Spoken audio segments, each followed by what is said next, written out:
Hello, welcome back to Talking Europe. We'll work with any US president to develop transatlantic ties. That's the politically correct line that you'll hear from EU leaders. But there's little doubt that many of them will be privately relieved if Kamala Harris wins the US election on November the 5th.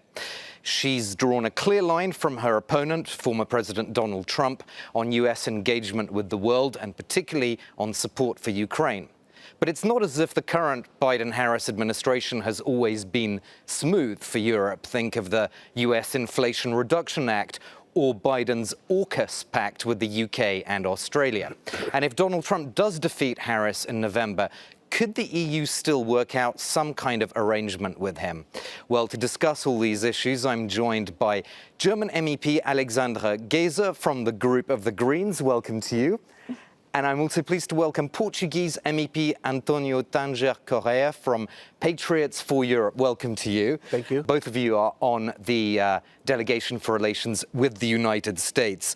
So Alexandra Geser, from your point of view, how do you view these last 5 years of the Biden-Harris administration for Europe? Well, I think the last 5 years have been characterized by Russia's full-scale invasion of Ukraine. That has been the dominating issue. And I think we have been very happy to be able to count on the unconditional support of the Biden administration for Ukraine. And that also means an unconditional support for Europe's democracy and freedom. So I have a very positive look on those 5 years.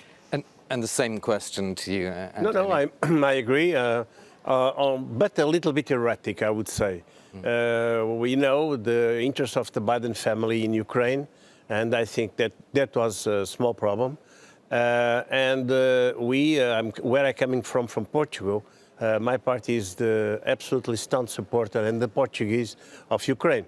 So I think that sometimes we saw the Biden administration as a bit, as I told you, erratic, and sometimes going on a good direction, the other times not on such a good direction, and that was causing a little bit of ups and downs in this relation. What do you mean by erratic? It means sometimes, I mean, we did not understand if it was money or guns or money, and what for. Would be the destination of that help that the American administration was given, and how was it going to be used? On Ukraine, you're talking Yes. about? Yeah.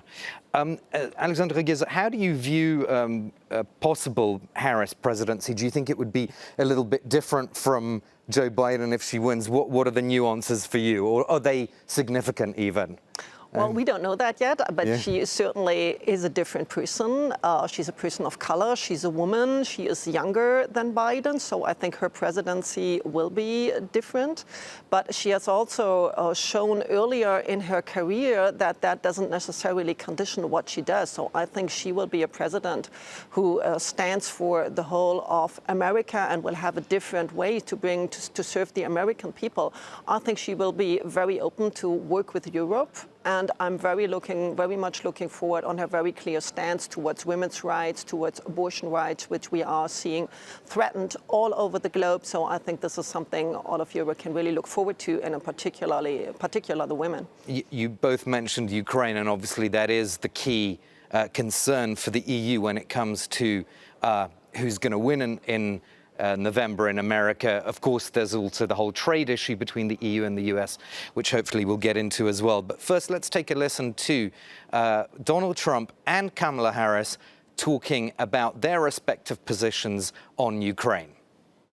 The number of people dying in the Ukraine-Russia war is a far greater number than anybody knows. And Biden has done nothing about it. He hasn't even spoken to Putin in over a year. Know nothing about it. And this is a war that has to end, and we're going to get that war ended. I'm going to try, and I think I can, get it ended as president-elect. In other words, before I even take over the White House. He would surrender. He would have Ukraine surrender its fight against an aggressor, violating its sovereignty. If Donald Trump were president, Vladimir Putin will be sitting in Kyiv.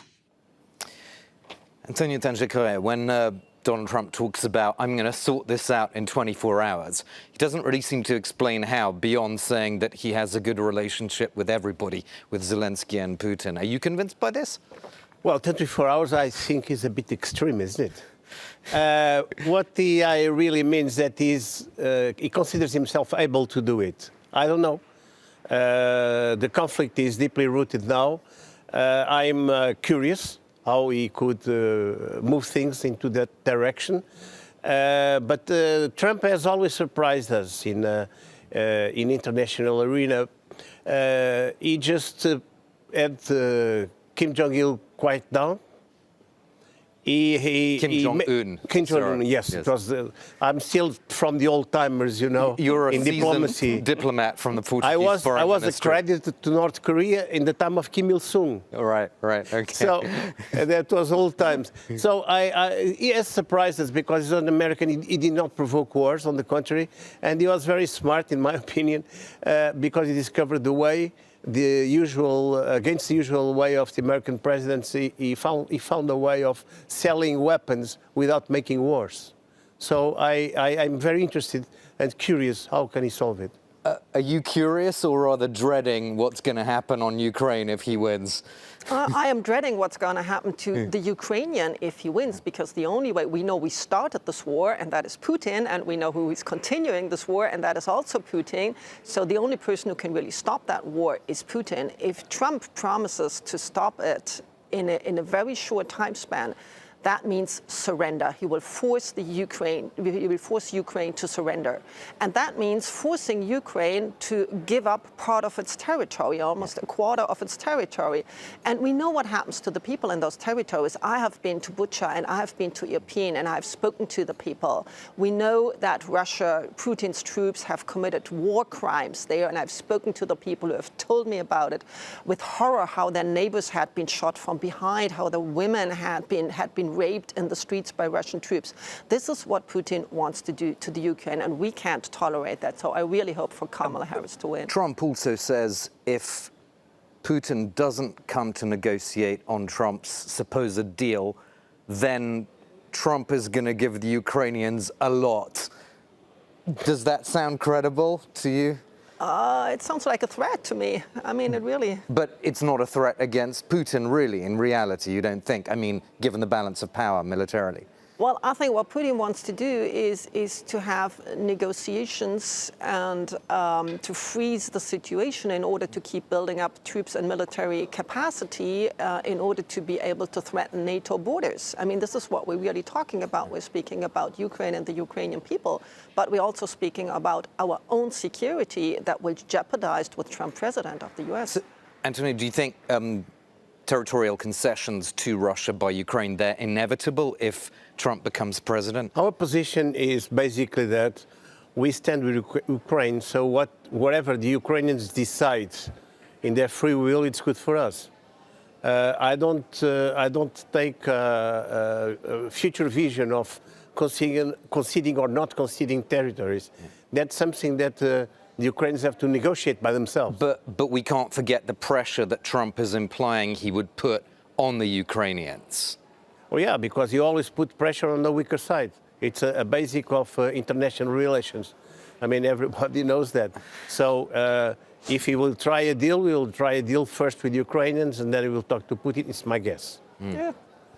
Alexandra, what do you make of putting that? pressure on the weaker side might be smart for Trump, but it means that we will be the next weak side with Putin building up troops at our borders. That means NATO will be on the weak ones, and especially we in Europe, if Trump decides to pull out of NATO and to go with Putin, I think. Just one quick final theme I want to touch on. So when Trump was president in 2018, he imposed tariffs on EU steel and aluminium.